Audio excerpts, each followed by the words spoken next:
স্পেসে অনেক Starship launch করতে দেখতে, মানব জাতিকে অন্য গ্রহের বাসিন্দা করে তুলতে।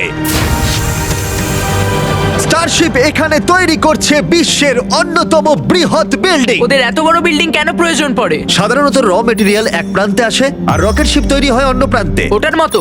হ্যাঁ, আমি বলতে চাইছি রকেট শিপের পিস সব জায়গায় রয়েছে। আর আমরা পেয়েছি স্টারশিপস এর ভাইস প্রেসিডেন্টকে। ও আমাদের এখানকার ডেভেলপিং টেকনোলজি দেখাবে যা মানব জাতির ভবিষ্যৎ নির্ধারণ করবে। এটা স্টারশিপের ভেতরটা। Wow! কয়েক বছরের মধ্যেই আমরা মানুষকে চাঁদে পাঠাবো, আর তারপরে মার্সে। মঙ্গলে যাওয়ার টিকিট কিনতে পারি আমরা? এ বিষয়ে আমরা পরে কথা বলবো। দেখা যাক। আর তুমি কি একেবারেই হাজার হাজার স্টারশিপ পাঠাতে চাও? হাজার হাজার স্টারশিপ। প্রত্যেক স্টারশিপে 100 জন থাকতে পারবে? হ্যাঁ।